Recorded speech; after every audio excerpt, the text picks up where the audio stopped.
The Austin School District is hoping to cut down on its use of portable buildings by 25% over the next 2 years.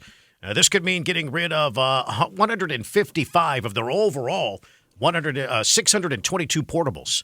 They want to get rid of 155 of them. Right. The AISD says 88% of its campuses have portable buildings. An assessment of the AISD's portables from 2016 found that 78% of those were in poor condition.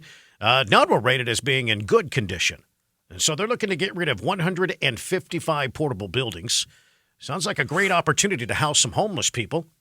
Just fix them up. Fix them up. If Fix there's a them problem up. with fix them up. Fix them up. Just park them. Well, I mean, if there's any whatever issues there are with these buildings, whatever condition they're in, it's better than sleeping under a bridge. No doubt. Now, we didn't want to get into that, but that will come up a little bit later on because Chip Roy, the congressman from Texas, he's got an opinion piece that is he's really, really getting mean on the mayor. I tell you, they are coming down on him, and good. He needs to be feeling this heat because it's so obvious. Now, also in the Austin School District, as charter school enrollment continues, a steady growth trend. I mean, charter schools have been just ballooning over the past few years. The Austin School District is feeling the financial impact of the charter growth. Yeah. KLBJ's Patrick Osborne is with us with a full report. Well, it's certainly no secret how quickly charter schools have grown over the years, but specifically within just the past 7 years, charter enrollment has more than doubled. And within that same time, Austin ISD has struggled to stop the bleeding as it's dealt with a lack of enrollment at various campuses. Nicole Conley-Johnson is AISD's Chief of Finance and Business Operations. She says charters are applying some intense pressure on AISD. They get state-guaranteed bonding authority without having to ask taxpayers. So as we look at sort of their perspectives in their bond packages, it's looking like charter school growth could grow about 8,800 students. And that's by the year 2026. Now, already within that 7-year growth period for charters that we've seen, she says AISD has lost more than $562 million in revenue. And by the time AISD loses that additional 8,800 students that are projected, the financial hit could top $159 million annually.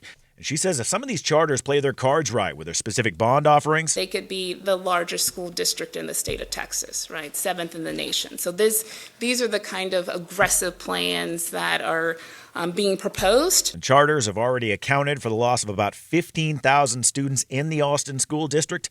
Right now, AISD's revenue losses that are tied to the growth of charter schools is right around $100 million per year. But despite all this, AISD says its budget heading into the next year should be okay. All right, Patrick, thank you. KLBJ's Patrick Osborne. We have this story on the front page of our website at newsradioklbj.com. It sounds like Austin parents prefer charter schools. Yeah, it's a wake-up call is what it is. It sounds like Austin parents are aggressively pushing the AISD to do something a little bit different when it comes to educating kids. That's it. Figured out, AISD. Yeah.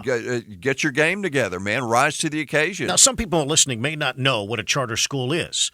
Charter schools are public schools that are independent of school districts through contracts with state and local boards. As public schools, charter schools are open to all children. They do not require entrance exams, cannot charge tuition, and must participate in state testing and federal accountability programs. Right. Generally, they're going to be smaller. It's going to be more individualized attention, for one. I guess. I don't know. And, is it? Is it? Yeah.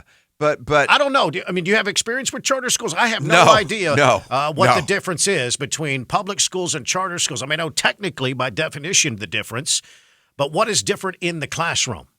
Well, I think the individual attention is more. I think the standards are clearly a little bit higher. And obviously, it's a reason for AISD to maybe have to get their act together a little bit. I think it's 100% when a student or a parent chooses to go to that school over there, they're more dedicated to learning and going to that school as opposed to going to the school they're forced to go to down the street, where they're sitting next to a kid that may be wearing an ankle monitor. So you think there might be a psychological aspect to this? No, I think it's better education. I think charter schools do it better. I think that's obvious. Well, the proof is in the pudding, right? But there might be some psychological, whatever it is that makes a difference in how well the kid does. Absolutely. Whatever it is, for a lot of families, a lot of parents, they feel it's a better alternative. We got that story on the front page at newsradioklbj.com.